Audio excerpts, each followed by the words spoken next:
future, citizenship will be earned. In the future, we'll be at war with bugs.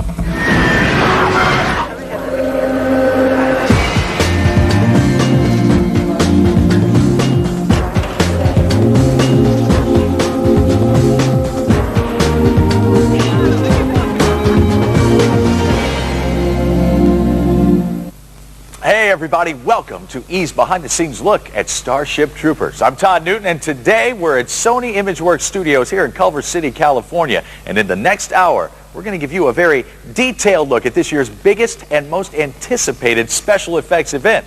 So I need you to grab your can of bug spray and just make yourself comfortable as E takes you behind the scenes. The bugs send another meteor our way, but this time we're ready. Planetary defenses are better than ever.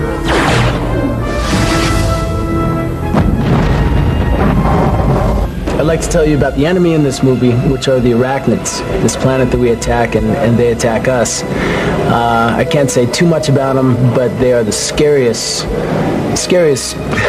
movie monsters I've ever seen.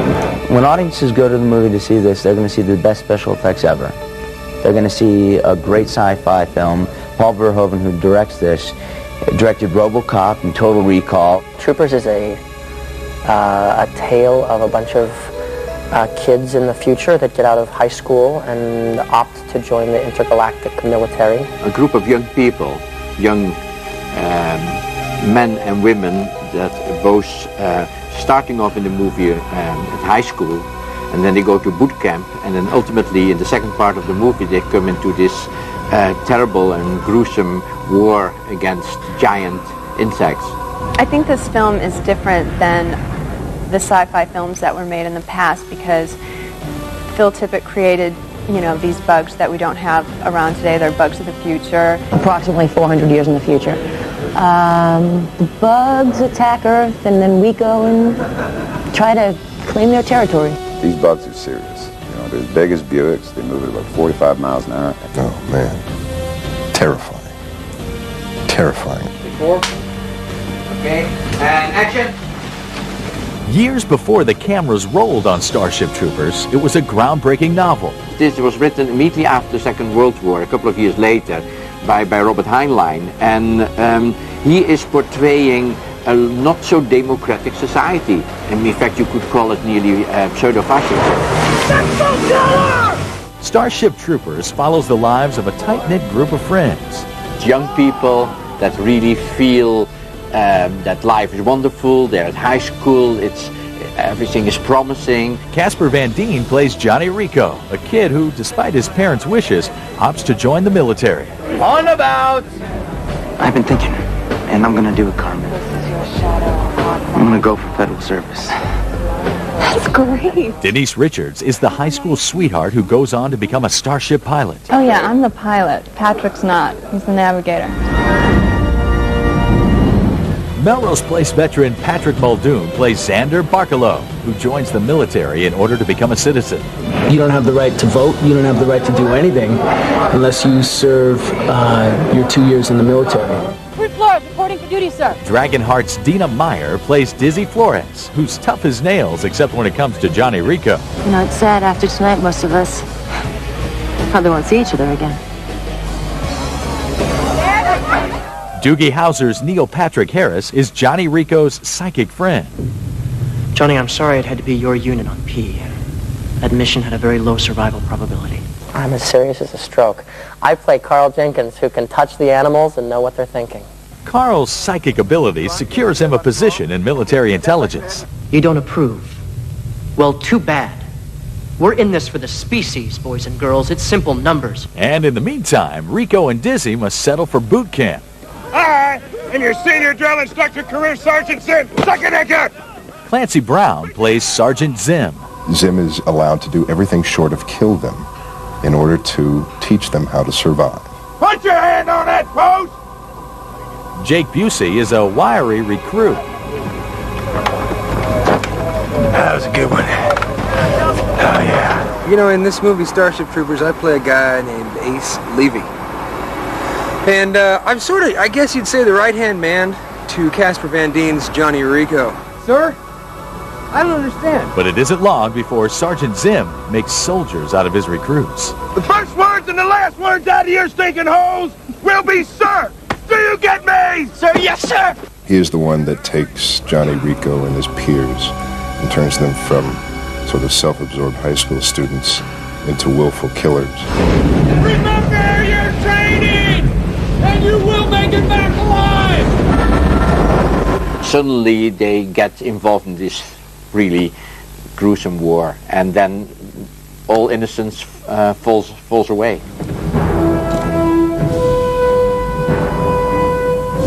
This is for you new people. I only have one rule. Everyone fights, no one quits. Michael Ironside plays a professor of politics turned military leader. You get me. We get you, sir. Welcome to the Roughnecks. Ratcats, Roughnecks! I'm always losing stuff in films, you know. Total Recall, I lost my arms. This one, I've lost another part of my arm.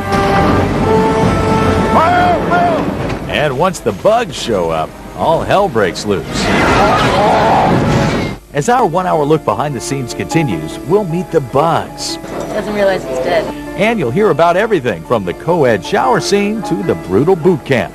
It's all coming up on Behind the Scenes.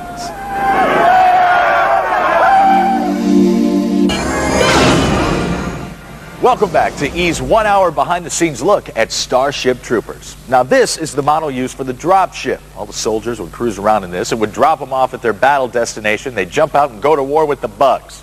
Pretty cool, huh? Now, in a moment, we're going to meet the alluring actress who cuddled up to her co-stars before the cameras even started rolling. But first, let's have a look at the other stars of this film, the stars who give new meaning to the term, "This joint is jumping." Insect update. They're called hoppers, airborne horrors with a taste for homicide. More on the insects coming up. So, who's going to fly you to safety when those monsters come calling? Well, just the hottest pilot in the fleet. Get us clear for warp number 2. Clear in 5, 4. Her name is Carmen Ibanez, a woman who wants everything. Wants a career, you know, fights just like the guys do. I mean, I'm running around fighting with the guns, and I'm the pilot flying the spaceship. Denise Richards plays this heroic siren. That's what I loved about playing her, because she is fearless. She'll do anything, and she's got a lot of guts and just does it.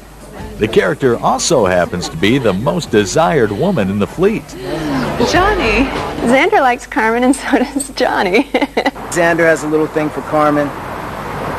And I think Casper Van Dien's character has a little thing for everybody. So. Carmen definitely has a much more exciting love life than I do, so it's fun. Carmen's good at controlling men, but she's better at controlling spaceships. Women pilots. See how good they are in the future? These ships are part model, part digital animation. Later, we'll see how they were built. But on the set, Denise was sitting in a simple device that made it look like she was being hurtled through space. Well, they built our ship on a gimbal. Gimbal, a movable platform which gives the impression that the actor is in a moving vehicle. By moving the gimbal and moving the camera a little bit, it gives them the effect that we're really flying along there. But long before Denise's character becomes a pilot, her adventures begin in high school with classmates Casper Van Dien and Neil Patrick Harris. Yes, the dissection scene in high school. For extra credit, locate the nerve cord and count the ganglia. You may begin. They were dissecting these beetles in biology. So, reading the script, I thought they'd just be, like little beetles. Shooting the scene, these bugs are this big, and they looked so real. They're like hard, and they put slime and all this crap in it, and it was just so disgusting. It's not real bug guts. It's fake. It's a movie. He just threw a bunch of bug parts in the middle of this thing and filled it with this nasty Ghostbusters goo. I love getting my hands into carcasses and bodies and bugs and seeing the insides. It was gross. Doing that scene was disgusting. In Starship Troopers, bugs would soon become the enemy. The military would need recruits. The next classroom would be a boot camp. Most of you will not live to be in the mobile infantry. The trouble is, you are not good enough the way you are. Robert Heinlein's book, much more than the movie, is about boot camp. It's about how you become a man as a soldier.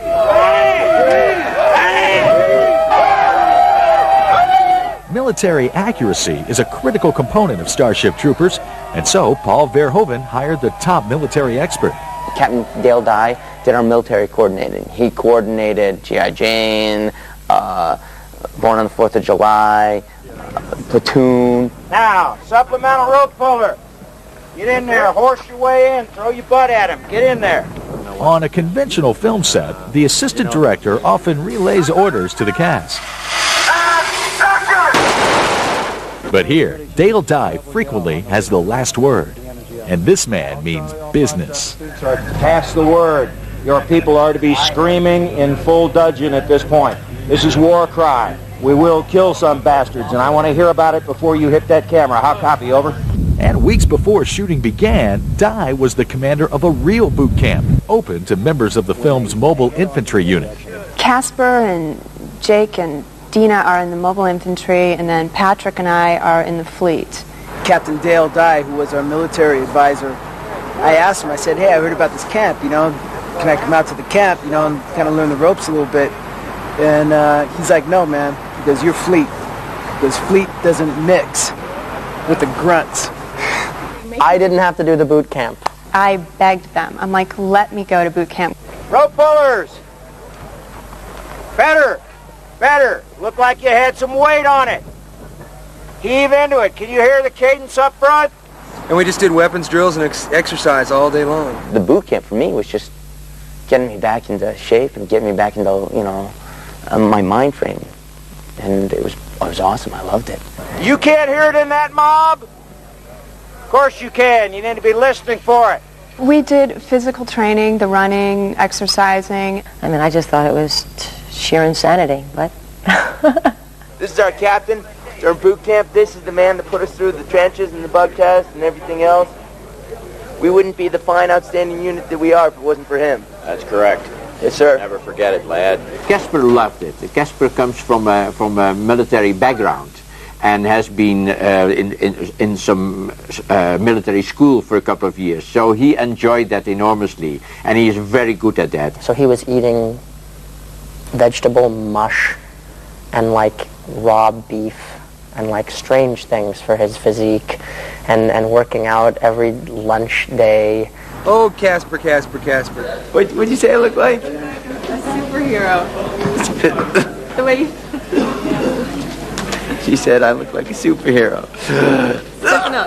Casper went to military school, but he also didn't want to wimp out because he knew people would give him crap for it if he did. But not everyone had an easy time of it. Our first night, we're setting up. We had to sleep in tents, which I'm not much of a camper as it is. But basically, it's a poncho with sticks.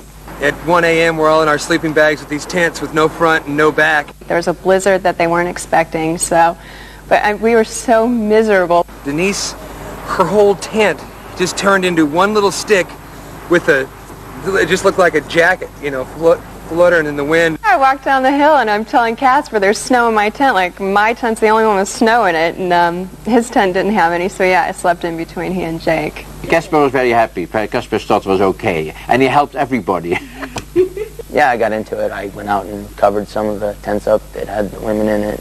Freezing, and our sleeping bags were not warm enough, and I had to pee really badly, and it was just really... It was so bad. It was horrible. It was really horrible. After the first night, we all went back to the hotel, except for Casper. Coming up, we'll explore the secrets behind these amazing ships and the people who bring them to life.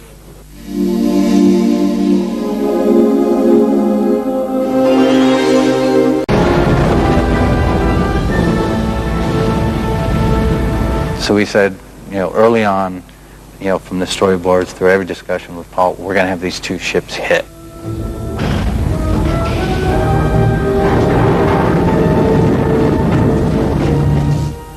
Hi there, I'm Todd Newton, and you are watching E's 1 hour behind-the-scenes look at Starship Troopers. Now, coming up, we're going to see how an army of artists and technicians designed one of the most spectacular space disasters in history. I mean, even the George Marshall here took a direct hit, it looks like. But first, we're going to take another look at one of those oversized insecto freaks from Starship Troopers. Insect Update. Say hi to the tanker bug. It shoots a deadly chemical cocktail that'll knock you off your feet. Do you want to know more? Then stick around. Oh, come on, it's just a bug. Okay, you know what? I don't think I'm ever going to be able to eat lobster again just because of that. But the bugs are just one part of the phenomenal special effects in Starship Troopers. And this is the other part, the starships. And most of them were built right here at Sony ImageWorks. I was the senior visual effects supervisor for the spaceships. Scott Anderson, best known for his Academy Award-winning work on Babe, went from talking pigs to exploding spaceships.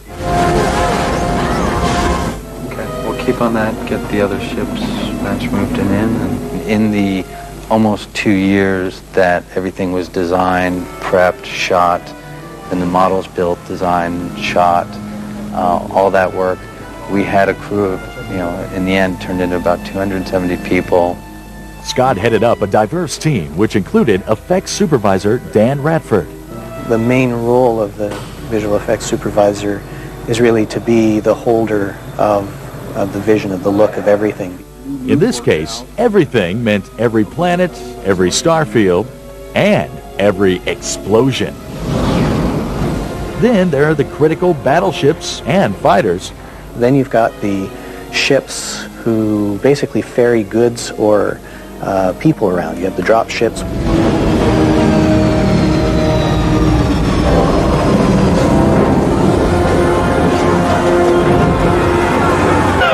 The troops get in and out of a box, which is the box for a dropship. But anytime you see the top of a dropship, we've put that in post-production.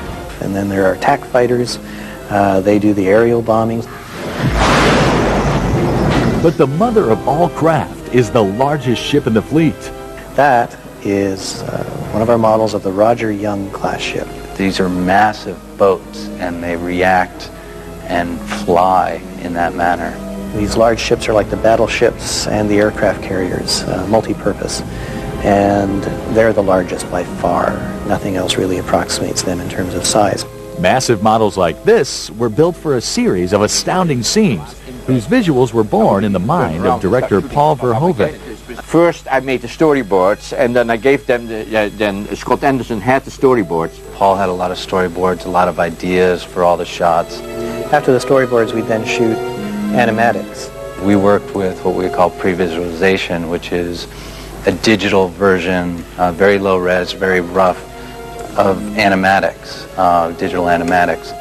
He would, based on the storyboards, he would, with the computer, would create these models as three-dimensional elements in the computer. With animatics, Verhoeven had a clear idea of what these complex space sequences would look like before exposing even an inch of valuable film. Over the months that it took to design all the space action, and the battle sequences, we sort of narrowed in to a real center line of the story and flow of events as he saw it in his mind. With the planning stages complete, the real wizardry was about to begin. But how do you make an audience believe that these ships are a half-mile long?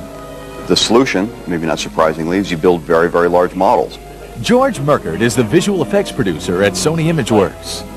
This is literally, to my knowledge, the largest visual effects show ever mounted. Starship Troopers mixes state-of-the-art digital effects with older and more conventional model photography. We set out to take the best that each technology could give us, so model photography still, in my mind, leads in a richness and believability of the ships that we can't quite achieve yet in digital. If you're going to build a 9 or 18-foot model, you have to also be able to deal with it, move it in space. Model mover is a fairly simple concept. It's a piece of equipment that moves a model. The model mover that we could mount one of these large models on was called Gigantor. because you could mount a comfortable sized luxury sedan on it and fly it around in the air if you chose to. Once the model shots were complete, dramatic elements were added, like pyrotechnics. So we knew that all the explosions and fires and things like that would have to be shot separately and then married into it. This really became a major pyrotechnic show. We have probably thousands of pyrotechnic elements littered throughout all our shots. By the time you count all the pyro elements, all the digital elements, all the stage elements, it was just a massive layering. We had 2 stop-motion animators come in and actually, frame by frame for that sequence as the ship is tearing itself apart and dying, they would frame by frame animate the destruction and the parting of the decks. And the results are spectacular, including this violent collision in space. We were constantly working really on a naval analogy for the big ships, where they were big, floating, almost lumbering ships going through space.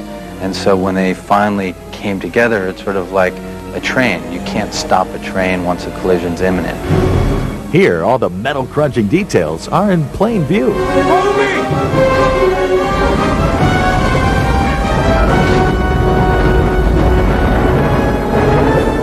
Coming up on Behind the Scenes, would you hand over your blockbuster to this man?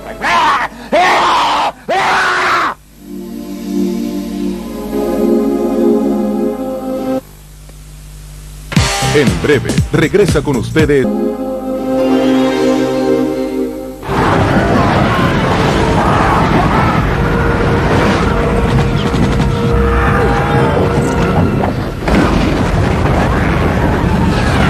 What they do is simple. They come towards you at high speed and they just cut your head off into parts or cut your legs off. You got a bug problem, man? I still it, Trooper! Welcome back to Behind the Scenes. I'm Todd Newton. Now, in a moment, we'll be speaking with the very controversial captain of Starship Troopers. But before we do that, let's meet our next candidate for Arthropod Employee of the Week. Insect Update. They're called warrior bugs, the food processor of the insect world. Slice and dice. More on the warrior bug coming up. Starship Troopers was a massive military project, one that could only be helmed by a very special commander-in-chief. Yeah, ladies and gentlemen, Mr. Paul Verhoeven. Paul's been very interesting to work with. The way I like to describe it is Paul commands excellence, demands it from you. Yeah, that's good. Here, two. His name is Paul Verhoeven, the Dutch-born director of sci-fi blockbusters like RoboCop and Total Recall. Let me see it again. Trained as a doctor of mathematics, Paul left the field of numbers for the field of dreams. The astonishing thing about Paul, and the thing that was a privilege about working with him, is from the very beginning, he had a very clear idea what the entire film needed to look like. That's true. There is a part of me that really goes for something that I create in my mind or on storyboards, but it's first in the mind, and then I say, okay, that's what I see, and that's what I want to see in my movie. Paul was great. He's very interested in the visual aspect of everything. I think that's what he does very best. He is so passionate about his work that he doesn't let anything or anyone stand in his way of it. Yeah, because I really go for a certain kind of vision. He has a vision, and that's it, and he just does it. It's this persistence of vision that sometimes causes friction on the set. No, don't worry about anything unless it's your own safety. He's able to pull more out of you than you even thought you could have pulled out of you. Paul has tremendous energy and loves to act out the things that most human beings find difficult. It was sometimes difficult to work with me because I really go for the vision that I have in my head, and everything about the actor, or in this case the special effect people would do that's different, I would say no, you know. Okay, let's try again. Let's try again. In Starship Troopers, Verhoeven gives us a glimpse into the future as seen through the eyes of novelist Robert Heinlein.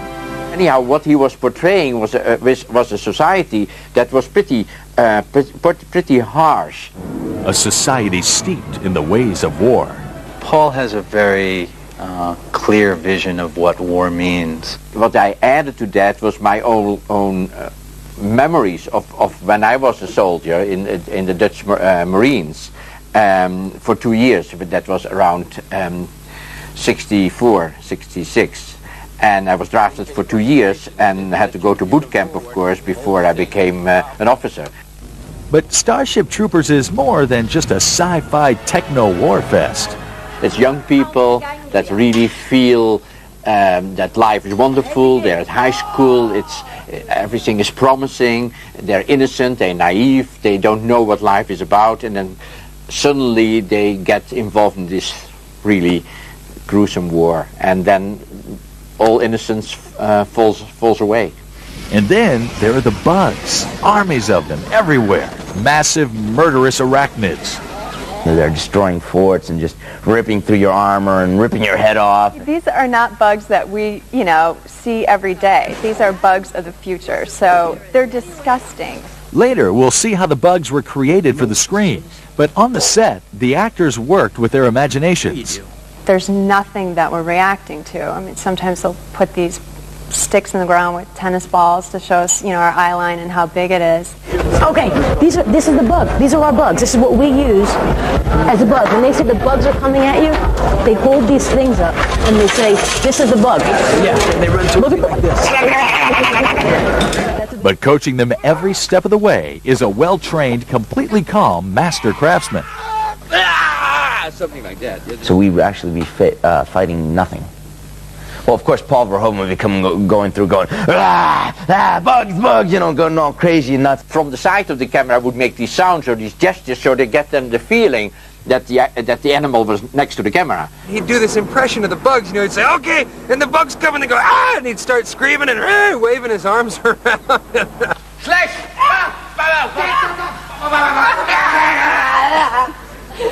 Paul's job was to get them, the bugs, they're coming, they're running with the bugs. Kill him now, it's over here, it's over there, look out, run. Screaming at the top of his lungs and just, And I would do it more like really with gestures or with threat display, or also sometimes with like sounds which would really help, like.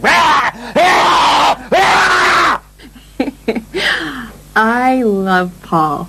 He is incredible. And it worked very well, If you see the movie, then I think if you look at the actors, it really feels like they knew that these animals were there in front of them. I knew it. I knew it, baby. I was here. No, baby. You're lying.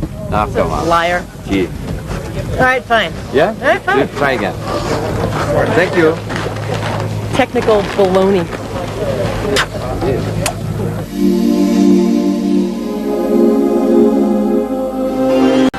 Here's a bunch of MI kids that look like they could eat bugs for lunch. Yum, yum, yum. Welcome back to Behind the Scenes of Starship Troopers. Now, in a moment, we're going to take a glimpse at the future of the military, complete with nuclear grenades and co-ed showers. But first, let's pay another visit to the Arachnid Hall of Fame. Insect Update. Greetings to the plasma bug, a creature who proves the value of getting a little behind in your work. The bugs stick their ass in the air and they blow plasma funk. Only in a Verhoeven film. Talk about dishonorable discharge. Anyhow, in Starship Troopers, the space cadets spend a lot of time bug hunting. But for the film's Johnny Rico, there's always time for a little romance.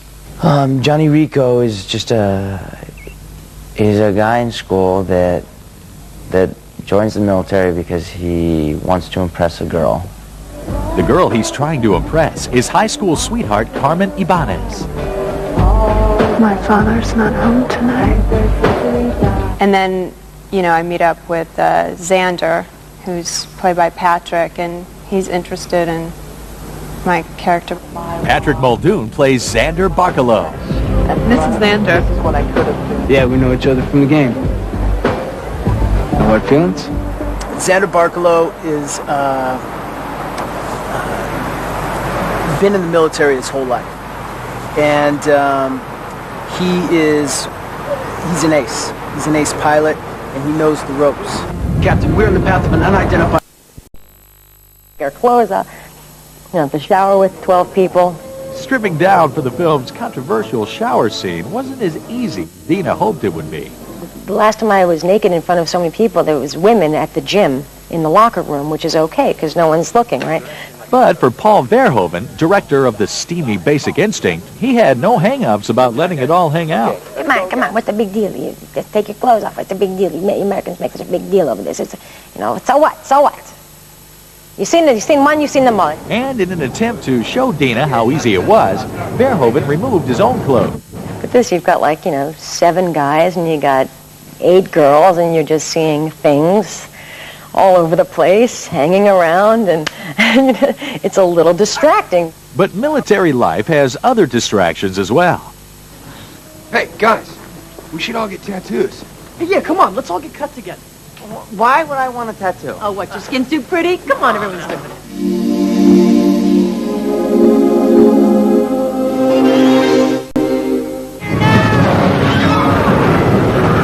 We must meet the threat with our very lives. And they don't negotiate. They just go for the kill. Welcome back to Behind the Scenes of Starship Troopers. Now, some people have said that the real stars of this film are not the spaceships or even the actors, but those things with all the legs. It's about big bugs. Really, really, really big bugs. These bugs are serious. People are going to go to see the bugs. It's your worst nightmare. Have you seen the bugs?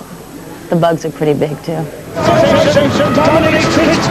The real nasty, scary, ferocious, 14-foot warrior bugs that come in and slice and dice you up and cut you, and just disgusting stuff. Oh, they're all horrible. I'm afraid of them all. I'm arachnophobic. I don't mind reptiles. I don't like bugs. Meet Phil Tippett, the Academy Award-winning creature effects supervisor. I got the first screenplay in 1992. Here it is, 1997. So it's been, I haven't been involved every single day, but I've been thinking about Starship Troopers for the better part of 5 years. Tippett's resume reads like a history lesson in creature effects, from Star Wars to Jurassic Park. The difference is I would, characterize Jurassic Park had 50 some odd dinosaur shots, and Starship Troopers has, close to 250 bug shots. After a successful collaboration on RoboCop, Paul Verhoeven insisted on Phil Tippett for Starship Troopers. If Tippett hadn't been available, Verhoeven wouldn't have done the picture. Well, it's certainly flattering. That's always nice to have someone say they won't do anything unless you're involved with it too. But I think we had a prior association, and the fact of the matter is there's not that many people that really know how to do this stuff. And Phil Tippett, who made all the bugs for us, for these kind of very precise scenes, made animatics so we could study the whole thing and then use that on the set if necessary. Tippett's work began on location with the actors, months before any of the bugs were animated. Either Paul or I would block out the action with these, funny-looking sticks that would give them the eyeliner. We'd rehearse, 4 or 5 times to develop a choreography so that, the troopers are shooting over here and their eyelines change and they're shooting over here. For accuracy, Tippett used everything from bug models to surveyor's tools. Oh, I thought there was a police. So we have to have these stand-in references and measuring devices that allow the actors to begin to understand the timing. And John McLeod, are you ready? We got involved with Paul very early on, both Craig Hayes, and myself, and Craig designed all the bugs. Craig Hayes, a veteran at Tippett Studios, spent years perfecting these horrific creatures. There were the 8 or 10 of these, various characters that eventually we, called out of hundreds and hundreds and hundreds of drawings that Craig had done. The most brutal and certainly the most visible arachnids, simply because there are so many of them, are the warriors. These ones, the warriors, of course, are more interesting because that's really what the movie is about, because they are the mean ones. The warriors are rend and tear and spike. But you have also these things that basically that do stabbing, yeah? So this goes right, like that, goes right through your body. Yeah, that's good. Do it again. The warrior bugs owe their frightening realism in part to a device called the DID. Craig, certainly worked a great deal with Paul in trying to determine what that look was, and the whole time I would be sitting back trying to wonder how the hell are you going to make these things move around. Well, the DID, or the digital input device, originally known as the dinosaur input device, was kind of first fully developed for the picture Jurassic Park. In this case, a skilled stop-motion animator or puppeteer will be able to physically hold the object that is roughly configured to look like one of the bugs of the picture and move it around in space. We built a device that would allow stop-motion animators with 10, 15, 20 years of film experience to bring their talents to the computer without having to learn the computer graphics software first. So we built a device that you could move around physically and actually actuate a puppet. Thanks to the DID, the animator can breathe life into every bug. It's probably just getting lost. His head goes down, ding, ding, ding, ding, ding. Once the movements have been inputted, finer details are layered onto the bug. This model then would go to a pass where we would put lights and the textures on it, and we would end up with a picture, something like this, of the actual warrior bug. It's an elaborate synthesis of animation and elements, many, many different being able to pull these thousands and thousands of bugs swarming across the landscape and into the fort, and the troopers fighting them back is its scope and its scale is huge. And in this nightmare world of the future, there are other bugs besides the fearsome warriors. Their second cousins, the hoppers, are genetically engineered warriors, so they do the same thing. They just fly and chop people's heads off. Then there are the tanker bugs. This is the tanker bug. It's one of the heavier duty bugs. A little bit difficult to see in a wireframe representation, but you get the idea. It's multi-legged.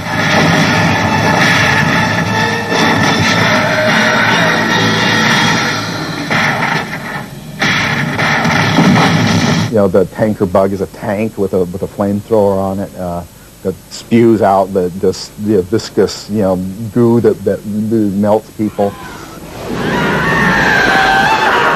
And there are the plasma bugs. Plasma bugs are the big guns of Navarone or anti-aircraft missiles. And the odd thing about the plasma bugs is the peculiar place from which their weapons are released. It literally puts its head in the ground, sticks its butt in the air, and shoots plasma out of its butt. I'm sorry, I find that kind of funny. Yeah, their ass is big, very big too, of course. Otherwise, what gets out of their ass is like enormous. It's like 3 times this table, Regardless of the plasma bug's somewhat comical technique, the results are deadly.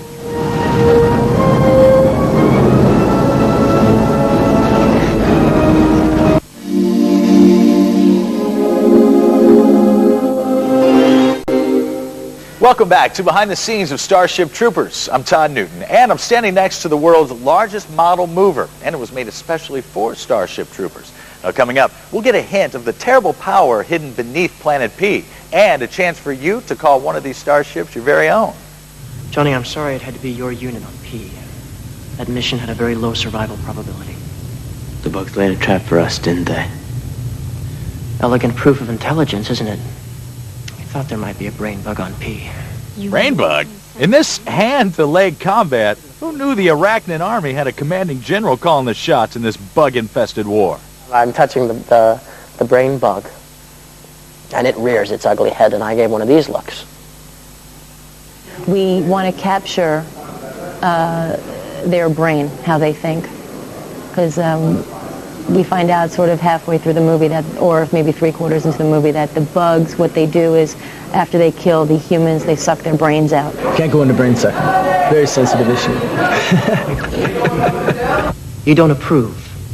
Well, too bad. We're in this for the species, boys and girls. But boys and girls in the real world can battle against their own alien insects. Starship Troopers action figures have been sighted at toy stores on planet Earth. The invasion has begun.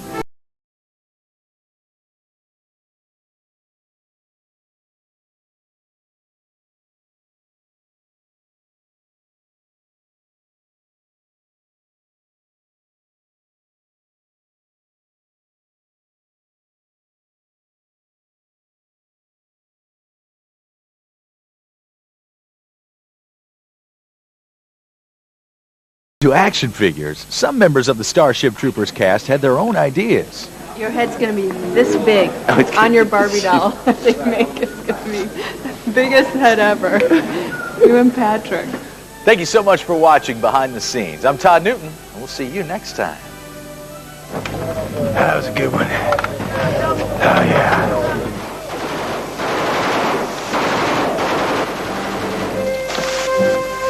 And act! Tower! Let's go! Let's move a tower! That was my first line. Let's go, Todd! won't let go. It won't let go.